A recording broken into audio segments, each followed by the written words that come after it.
हुजूर जी की और बाबा जी की प्यारी साथ संगत जी, आप सभी को प्यार भरी राधा स्वामी जी संगत जी। वीडियो को शुरू करने से पहले एक विनती है, हमारे चैनल को जरूर सब्सक्राइब कर लीजिए और वीडियो को लाइक करना मत भूलिए।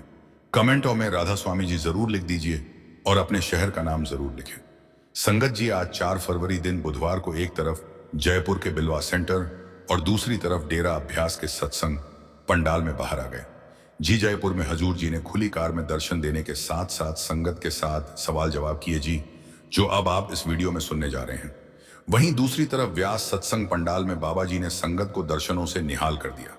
आज डेरे में हुए सत्संग के दौरान बाबा जी आखिर के पूरे 15 मिनट स्टेज पर विराजमान रहे और दूसरी तरफ जयपुर में सुबह 30 मिनट का सत्संग कर्ता जी ने फरमाया जी। उसके बाद बच्चों ने 2 शब्द गाए और फिर सिलसिला शुरू हुआ सवाल जवाब का। सवाल जवाब के एकदम बाद हजूर जी ने ओपन कार दर्शन दिए जी। आज जयपुर में इतनी ज्यादा भीड़ हो गई थी कि जयपुर शहर का एक बड़ा हिस्सा जाम हो गया था। दूर दूर तक गाड़ियों के लंबे जाम लग गए थे। संगत की आज रिकॉर्ड तोड़ भीड़ थी जी। आज वर्किंग डे है लेकिन फिर भी संगत ने कमाल ही कर दी जी। संगत अपने कारोबार, नौकरी, दूसरे जरूरी काम सब छोड़कर जयपुर के बिलवा सेंटर में पहुंच गई जी। संगत जी, सवाल जवाब शुरू होने से पहले शब्द गाया गया जो इस प्रकार है।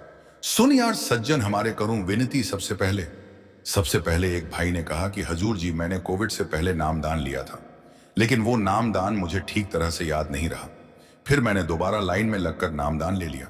उस भाई ने पूछा कि हजूर जी, क्या अब मुझे इसका कोई भोग या भुगतान देना पड़ेगा? हजूर जी ने फरमाया, हजूर जी ने उत्तर दिया कि जब हम सच्चाई के मार्ग पर चल रहे हैं तो फिर झूठ का सहारा क्यों ले? अगर हम सत्य के रास्ते पर हैं और फिर भी असत्य का सहारा लेते हैं तो हमारी नींव कैसे मजबूत होगी? हजूर जी ने आगे समझाते हुए फरमाया कि जो कर्म किया जाता है उसका फल तो भुगतना ही पड़ता है। उन्होंने आगे यह भी कहा कि एक रिसेटिंग का अवसर भी होता है। अगर उसी समय उसे अपना लिया जाता तो शायद बेहतर होता, लेकिन अब क्योंकि गलती हुई है तो थोड़ा बहुत भोग तो देना ही पड़ेगा। फिर भी हजूर जी ने बहुत प्रेम से कहा कि मालिक के घर में केवल कृपा ही कृपा है। हमें अपनी गलती से सीख लेनी है और उसे सुधारने का प्रयास करना है ताकि वही गलती दोबारा ना दोहराई जाए।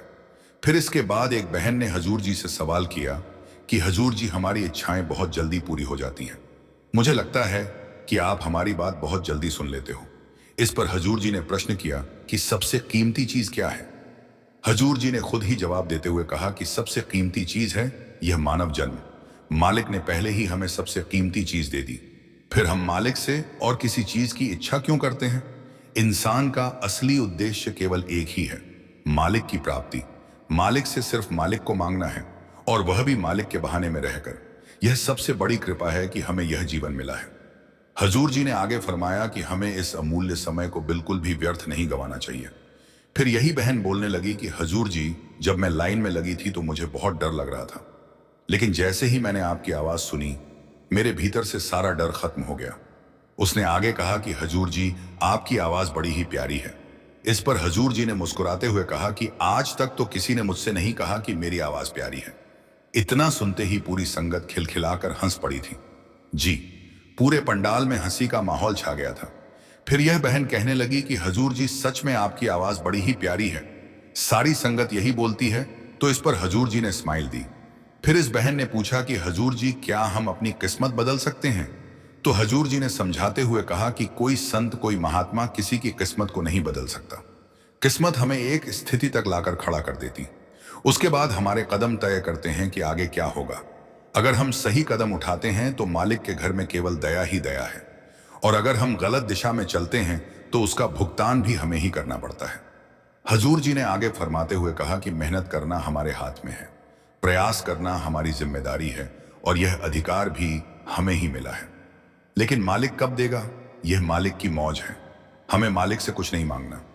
फिर आगे एक भाई ने हजूर जी से सवाल किया, हजूर जी, यह तो बात सच है कि जीते जी मरना जरूरी है, और मुझे यह एहसास होने लगा है कि जो हो रहा है वो सब मालिक की मर्जी से हो रहा है। क्या यह सच है या इंसान के हाथ में भी कुछ है? तो हजूर जी ने फरमाते हुए समझाया कि बेटा, जो हो रहा है वो मालिक की मर्जी से ही हो रहा है, लेकिन यहां इस बात को मानता तो कोई नहीं। इंसान के अपने हाथ में सिर्फ एक चीज है और वो है उसके कर्म, उसकी मेहनत। आगे हजूर जी ने फरमाते हुए समझाया कि जीवन को जीने का भी एक तरीका होता है। हम जिस अवस्था में आज खड़े हैं, जिस हालात में मालिक ने हमें रखा है, उसे भी क्या मैं कहता है मैं उसी अवस्था में हमें सही कदम उठाने की जरूरत है। अगर हम उस स्थिति में भी सही दिशा में चलना सीख ले तो अपने आप हमारे कर्म धीरे धीरे समाप्त होने लगते।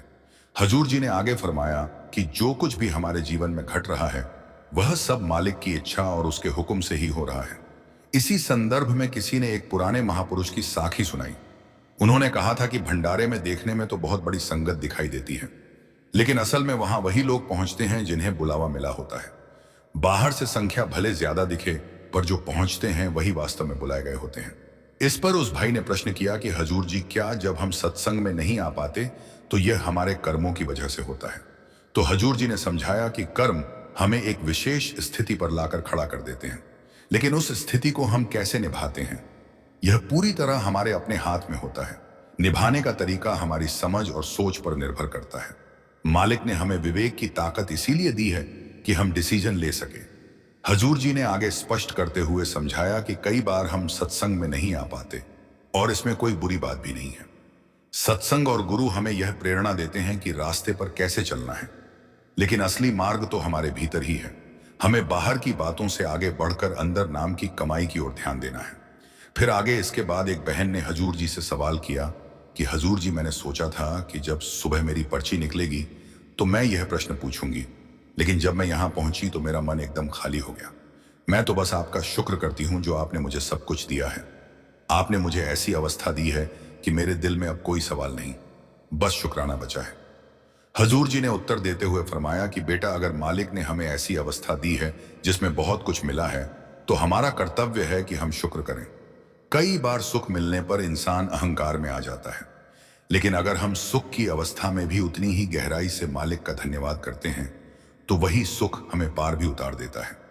हजूर जी ने आगे फरमाया कि अक्सर हम यह मानने लगते हैं कि सुख हमारे अपने कारण आया है, जबकि असलियत यह है कि वह भी मालिक की देन है। मालिक सुख दे या दुख दे, हमें तो मालिक के बहाने में रहना सीखना है। फिर आगे एक बार दोबारा उस बहन ने हजूर जी को बातचीत का अवसर देने के लिए धन्यवाद किया। हजूर जी ने मुस्कुराते हुए कहा कि यह बातचीत तो केवल एक बहाना है ताकि आपस में संवाद बना रहे। असली उत्तर तो इंसान को अपने भीतर से ही मिलना होता है। फिर आगे इस बहन ने आग्रह किया कि हजूर जी, आप भरतपुर जरूर आइए। इस पर हजूर जी ने हंसते हुए कहा कि अगर मैं भरतपुर आ गया तो जयपुर वाली संगत तुम्हारे पीछे पड़ जाएगी। अब यह सुनते ही जी पूरी संगत खिलखिलाकर हंस पड़ी। जी। फिर इसके बाद आगे एक भाई ने हजूर जी से प्रश्न किया कि हजूर जी, आजकल सवाल जवाब में हमें केवल एक बार ही अवसर क्यों मिलता है, दोबारा मौका क्यों नहीं दिया जाता? अब हजूर जी ने समझाते हुए फरमाया कि भाई साहब, अब संगत बहुत ज्यादा हो गई है, ऐसे में कोई ना कोई पीछे रह ही जाता है। इसीलिए यह व्यवस्था की गई है कि सभी को कम से कम एक बार अवसर जरूर मिले। जिस दिन सबकी बारी पूरी हो जाएगी उस दिन फिर से मौका मिलेगा और फिर से मिलना शुरू हो जाएगा। अगर बार बार एक ही इंसान को मौका मिलेगा तो बाकी संगत कहां जाएगी?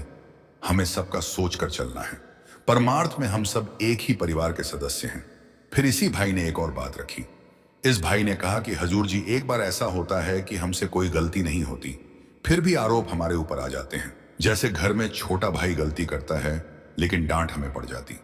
अब हजूर जी ने मुस्कुराते हुए कहा, यह तो बड़ी अच्छी बात है। अगर छोटा भाई गलती करता है और डांट हमें पड़ती है तो समझ लो कि हमारे कर्म कट रहे हैं। अब यह सुनकर संगत बहुत हंसी जी। हजूर जी ने आगे फरमाया कि जब मैं छोटा था तब मेरा भी एक छोटा भाई हुआ करता था। वो गलती करता था और डांट मुझे पड़ जाती थी। हजूर जी ने आगे फरमाया कि बेटा, ये सब प्रेम की बातें हैं, इन्हें दिल से नहीं लगाना चाहिए। जैसे ही हजूर जी ने यह कहा कि उन्हें भी डांट पड़ती थी तो जी पूरी संगत जोर जोर से हंसने लगी थी जी, और वातावरण आनंद से भर गया था। इसके बाद यही बहन बोली कि हजूर जी, आप चूरू जरूर आइए। इस पर हजूर जी ने मुस्कुराते हुए जवाब दिया कि मुझे तो सारे सेंटर्स में जाना है। यह कहते हुए हजूर जी ने हल्की सी मुस्कान दी जिससे पूरा माहौल और भी मधुर हो गया जी। फिर इसके बाद एक बहन ने हजूर जी से सवाल किया कि हजूर जी, मैं 2 पंक्तियां गाना चाहती हूं। फिर उसने यह शब्द गाए, अब तो ही जनदेव राम प्यारे, जो भावे तद होई हमारे। फिर एक लड़के ने सवाल किया कि हजूर जी, सप्ताह में सत्संग केवल 2 दिन ही क्यों होते हैं, 7 दिन भी तो हो सकते हैं। अब हजूर जी ने उत्तर दिया कि मेरा मानना है, अगर जो 2 दिन हमें सत्संग मिलते हैं हम उन्हें सही ढंग से जीवन में उतार लें, तो उन पर अमल कर ले, तो हमारी जिंदगी पूरी तरह बदल सकती है। हजूर जी ने आगे फरमाया कि कई बार हम घरों में सत्संग को बस औपचारिकता की तरह कर लेते हैं। हम आते जाते हैं, बैठते हैं, उठते हैं, लेकिन जैसा सत्संग वास्तव में होना चाहिए वैसा हम नहीं कर पाते। उन्होंने आगे फरमाया कि यह जो अवसर हमें मिला है, इसका पूरा लाभ उठाना चाहिए। फिर आगे इसके बाद उसी लड़के ने हजूर जी से कहा कि हजूर जी, जब मैं घर बैठता हूं तो मेरा मन बिल्कुल नियंत्रण में नहीं रहता, वो हिरन से भी तेज भागता है। अब हजूर जी ने मुस्कुराते हुए कहा कि अब हिरन का जमाना नहीं रहा, अब तो बुलेट ट्रेन का दौर है। आज का मन तो बुलेट ट्रेन से भी अधिक तेज दौड़ता है। यह सुनकर संगत बहुत हंसी थी। जी। फिर लड़के ने तुरंत कहा, हाँ जी हजूर जी, बिल्कुल ऐसा ही है। अब हजूर जी ने आगे फरमाते हुए समझाया कि अगर सप्ताह में 2 दिन सत्संग मिलते हैं तो बाकी दिन भी तो हमारे पास होते हैं। पूरे सप्ताह में 168 घंटे होते हैं। उन्होंने कहा कि इनमें से बहुत सा समय हम दुनिया के कामों में लगाते हैं, लेकिन फिर भी हम भजन सिमरन के लिए समय निकाल सकते हैं। हम सेवा को भी समय दे सकते हैं। मन को कंट्रोल करना हमारे अपने हाथ में है, लेकिन आज मन हमें कंट्रोल कर रहा है। हजूर जी ने आगे कहा कि जब हम सेवा में आते हैं तो अपने आप एक अच्छा माहौल बनता है। अगर किसी कारणवश सत्संग और सेवा पर कभी ना जा सको तो भी कोई बात नहीं है। हजूर जी ने आगे फरमाया कि आज इंटरनेट का जमाना है। यूट्यूब पर हजूर महाराज जी के सत्संग उपलब्ध है। बाबा जी के प्रश्न उत्तर भी मिल जाते हैं। अगर हमें सही माहौल बनाना है तो हम अपने घर में भी वो वातावरण तैयार कर सकते हैं। ये तो हमारे अपने हाथ में है। फिर इसके बाद एक बहन ने हजूर जी से सवाल किया कि हजूर जी, मैं एक घंटे से ज्यादा भजन सिमरन में बैठ नहीं पाती। अब हजूर जी ने बहुत ही सहज भाव से समझाया, जी हजूर जी फरमाते हैं कि 2.5 घंटे का समय हमारा लक्ष्य है, लेकिन अगर कोई 1 घंटे भी बैठ पा रहा है तो यह भी बहुत अच्छी बात है। शुरुआत हमेशा कम से ही होती है। आप धीरे धीरे 1 घंटे में 5 मिनट जोड़ना शुरू कर दो और एक दिन आप 2.5 घंटे तक आसानी से पहुंच जाओगे। फिर आगे एक माता जी ने हजूर जी से सवाल किया कि हजूर जी, मेरा मन बिल्कुल नहीं लगता, किसी भी काम में मन नहीं लगता। हजूर जी ने कहा कि मन तो कोरी किताब की तरह होता है। जन्म लेते ही हमें संसार के वातावरण में डाल दिया जाता है और वही सब बातें हमारे मन में भरती चली जाती हैं। जब हम भजन सिमरन पर बैठते हैं तो वही भरी हुई बातें बाहर निकलने लगती हैं। हजूर जी ने आगे फरमाते हुए समझाया कि जब हमारा मन शांत हो जाएगा तब अवस्था बनेगी। जैसे जैसे शांति आएगी वैसे वैसे हमारी सूरत अपने आप ऊपर उठने लगेगी। हजूर जी ने जोर देकर कहा कि अभ्यास हमें शांति में करना है। अभ्यास करेंगे तभी ध्यान एकाग्र होगा। यह मेहनत का मार्ग है, इसमें जल्दबाजी नहीं करनी चाहिए। फिर आगे एक लड़के ने हजूर जी से सवाल किया कि हजूर जी, हमें आपसे बात करने का मौका मिला, पास से दर्शन करने का अवसर मिला, कृपया हम पर अपनी दृष्टि डाल दीजिए। अब हजूर जी ने उत्तर दिया कि बेटा, माली की दृष्टि तो 24 घंटे हमारे ऊपर पड़ रही है। बस अब हमें जरूरत है कि असली दर्शन अपने भीतर जाकर करें। संत महात्मा जो बाहरी रूप धारण करते हैं वो केवल हमारे लिए प्रेरणा होते। हमें बाहरी स्वरूप में उलझकर नहीं रहना है। हर सत्संग में यही समझाया जाता है कि दर्शन भीतर के करने हैं। अगर हम बाहर ही अटके रह गए तो आगे नहीं बढ़ पाएंगे। तभी उस लड़के ने कहा कि हजूर जी, भजन सिमरन करते समय शरीर में दर्द होता है। अब हजूर जी ने समझाया कि जिस आसन में कम पीड़ा हो वही अपनाओ। जरूरी नहीं है कि जिस आसन में दर्द हो जबरदस्ती उस आसन में बैठो। जरूरत पड़े तो आसन बदल लो, जिससे भजन सिमरन सहज हो सके। फिर इसके बाद एक माता जी ने विनती की कि हजूर जी, मेरे पति को अपने चरणों में लगा दीजिए। अब हजूर जी ने मुस्कुराकर पूछा, क्या तुम्हारे पति तुम्हारी बात मानते हैं? अब माता जी ने कहा, हाँ जी, मानते तो हैं, लेकिन सत्संग पर नहीं आते। फिर हजूर जी ने हंसते हुए कहा, तो फिर उन्हें खाना मत देना, उन्हें बोलना सत्संग जाओगे तो खाना मिलेगा। अब यह सुनते ही संगत बड़ी जोर जोर से हंसने लगी थी। जी। माता जी ने भी मजाक में तुरंत कह दिया कि ठीक है हजूर जी, आज से मैं उन्हें दिन भर खाना नहीं दूंगी। हजूर जी ने तुरंत बात को संभालते हुए कहा, अरे, मैंने रात का खाना ना देने की बात कही थी, नहीं तो अगर तुम बिल्कुल खाना ही बंद कर दोगी तो वे भूखे रह जाएंगे। अब यह सुनते ही जी संगत फिर से हंसने लगी थी। इसके बाद किसी ने हजूर जी से प्रश्न किया कि हजूर जी, आध्यात्मिक जीवन में संतुलन बन ही नहीं पाता। अब हजूर जी ने शांत भाव से उत्तर दिया कि यही तो जीवन का संघर्ष है। उस भाई ने आगे कहा कि जब आध्यात्मिक मार्ग पर चलने की कोशिश करते हैं और साथ साथ परिवार को भी समय देना होता है, तब संतुलन बिगड़ जाता है। अब हजूर जी ने फिर से दोहराया कि यही जीवन की वास्तविक चुनौती है। हजूर जी ने फरमाते हुए समझाया कि कोई भी आपको ऐसा तैयार फार्मूला नहीं दे सकता जिससे यह बताया जा सके कि जीवन में संतुलन कैसे बनाया जाए। यह हमें स्वयं सीखना होता है। हमें अपने जीवन की हर जिम्मेदारी को संभालना पड़ता है। मालिक ने जो उत्तरदायित्व हमें दिए हैं, उन्हें निभाने के साथ साथ पारिवारिक जिम्मेदारियां भी निभानी होती हैं। हजूर जी ने आगे फरमाते हुए कहा कि दिन में पूरे 24 घंटे होते हैं। समस्या समय की नहीं है, समस्या हमारे भीतर है। हम जब काम पर होते हैं तब ध्यान परिवार की ओर चला जाता है, और जब परिवार के बीच होते हैं तब मन कामकाज में उलझा रहता है। इसी तरह धीरे धीरे परमार्थ के लिए हम समय निकाल ही नहीं पाते। हजूर जी ने आगे स्पष्ट किया कि सबसे पहले मोबाइल छोड़िए। हम मोबाइल को जरूरत से कहीं ज्यादा समय दे देते हैं। अगर मोबाइल से थोड़ा दूर हो जाएंगे ना, तो परिवार के लिए भी समय निकलेगा और स्वयं के लिए भी निकलेगा। हमें यह तय करना होगा कि हमारे जीवन में वास्तव में सबसे महत्वपूर्ण क्या है। फिर आगे एक भाई ने हजूर जी से प्रश्न किया कि हजूर जी, हम मालिक से जो धन दौलत मांगते हैं, क्या उससे सच्चा सुख मिल सकता है? जैसे हम आपसे धन दौलत की कामना करते हैं, क्या उससे जीवन में स्थायी शांति और सुख प्राप्त हो सकता है? अब हजूर जी ने बहुत ही गहरे भाव से उत्तर दिया। जब चित्तेन्या हजूर जी ने फरमाया कि बेटा, जो चीज बदलती रहती है वो कभी भी स्थायी सुख नहीं दे सकती। आए जाए सो माया। इस संसार की हर वो चीज जो हमारी बाहरी आंखों से देख पाते हैं, वो स्थायी नहीं है, आती जाती रहती है, बदलती रहती है। और जो स्थायी नहीं है, उससे हम सुख की उम्मीद कैसे कर सकते? सच्चा और स्थायी सुख हमारे अपने अंदर है। जब हम अपनी पहचान कर लेते हैं तो वो सुख, वो साथ हमेशा हमारे साथ रहता है। फिर आगे इसके बाद एक भाई ने हजूर जी से प्रश्न किया कि हजूर जी, जब कुछ लोग हमारे साथ बुरा करते हैं या कभी हमसे भी कोई गलती हो जाती है और उसका परिणाम बुरा होता है, तो उस स्थिति में हमें क्या करना चाहिए? तो हजूर जी ने फरमाते हुए उत्तर दिया कि जो भी हमसे गलत हुआ है उससे हमें सीख लेनी चाहिए। जब हम सीख लेते हैं तब आगे की कदम अपने आप सही दिशा में उठने लगते हैं। ऐसा कोई नहीं है जिससे गलती ना हुई हो, लेकिन समझदार वही होता है जो गलती से सीख कर आगे बढ़ जाए। अगर हम गलती को सोचकर रोते रहेंगे तो आगे नहीं बढ़ पाएंगे, और अगर गलती से नहीं सीखेंगे तो कल को अपने ऊपर बोझ बढ़ाकर बैठ जाएंगे। फिर आगे एक माता जी ने हजूर जी से प्रश्न किया कि हजूर जी, यहाँ इतनी बड़ी संगत आई हुई है, इनमें से वास्तव में कितनों ने सत्संग को सुना है? अब हजूर जी ने तुरंत उत्तर दिया, क्या आपने सत्संग आपने सुना है? अगर आपने सुना है तो समझिए सबने सुना है, और अगर आपने नहीं सुना तो मानिए किसी ने भी सत्संग नहीं सुना। आगे हजूर जी ने यह भी सलाह दी कि बहन जी, हमें दूसरों की परख नहीं करनी है।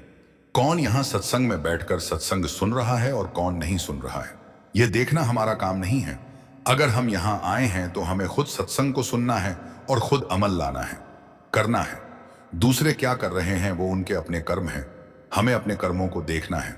फिर आगे एक बहन ने हजूर जी से प्रश्न किया कि हजूर जी, मैं रोज भजन सिमरन करने बैठती हूं लेकिन मन टिकता ही नहीं है। बार बार संसार की बातें याद आने लगती हैं। क्या मेरा सिमरन बेकार जा रहा है? अब हजूर जी ने जवाब देते हुए फरमाया कि बहन जी, मन का भटकना कोई नई बात नहीं है। मन का काम ही है भागना। अगर मन नहीं भागे तो उसे मन क्यों कहेंगे? आप यह मत देखो कि मन कहां जा रहा है, बस ये देखो कि आप बैठ रही हो या नहीं।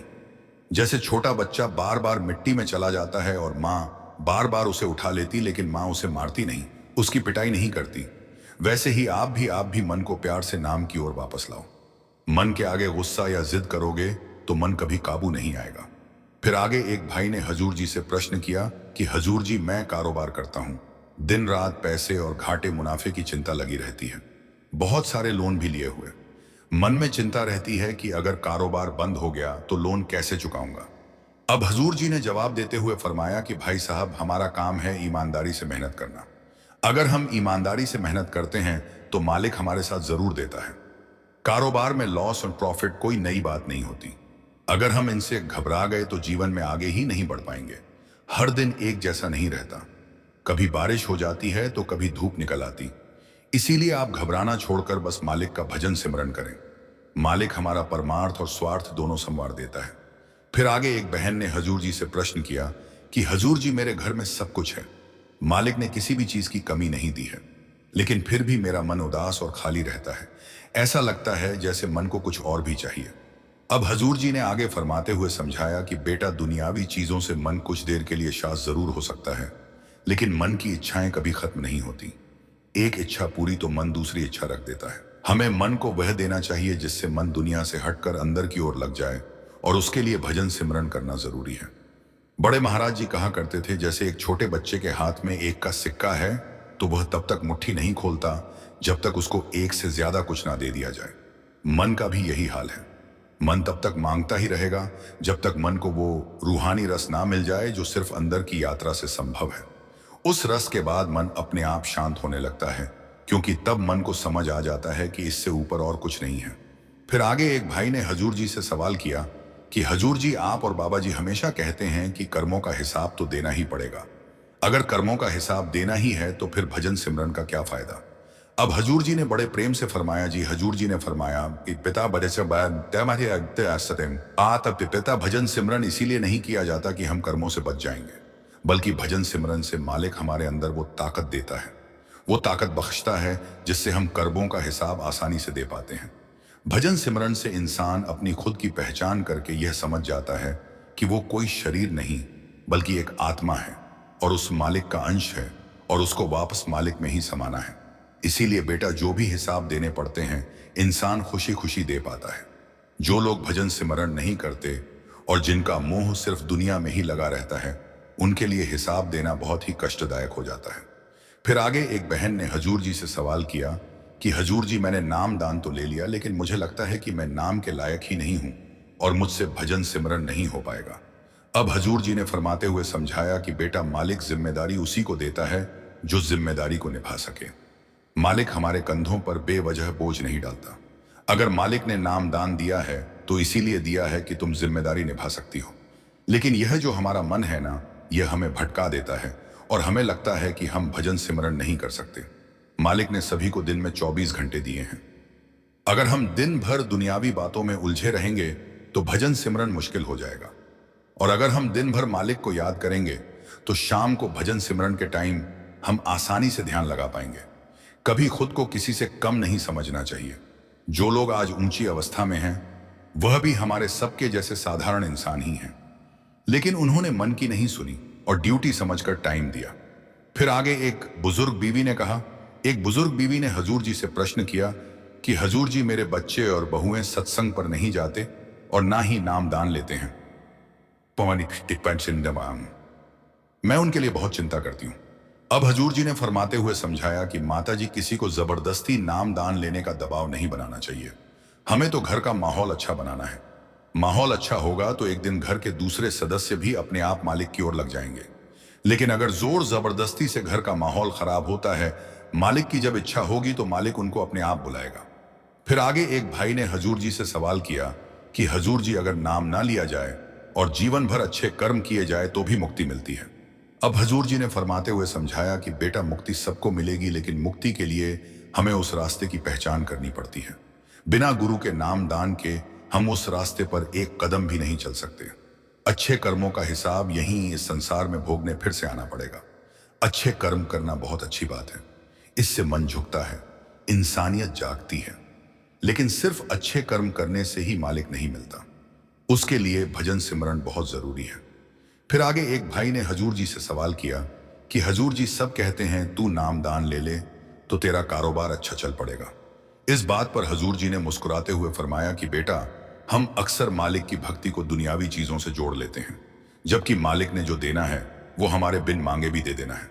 नाम इसीलिए लिया जाता है कि हम दुनिया से हटकर 2.5 घंटे मालिक को दे सके, क्योंकि एक दिन हमें वापस मालिक में समा जाना है और नाम ही वह जहाज है जिसके सहारे हम मालिक के घर पहुंच सकते हैं और आना जाना खत्म हो सकता है। नाम लेने का मतलब यह नहीं है कि मालिक हमें धन दौलत दे देगा। धन दौलत के लिए हमें खुद मेहनत करनी होती है और ईमानदारी रखनी होती है, फिर मालिक अपने आप हमारा साथ देता है। संगत जी, कल 6 फरवरी को हजूर जी जयपुर में सत्संग फरमाएंगे। जी, हम पूरी कोशिश करेंगे कि कल का सत्संग भी आपके साथ साझा कर सकें। जी, राधा स्वामी जी।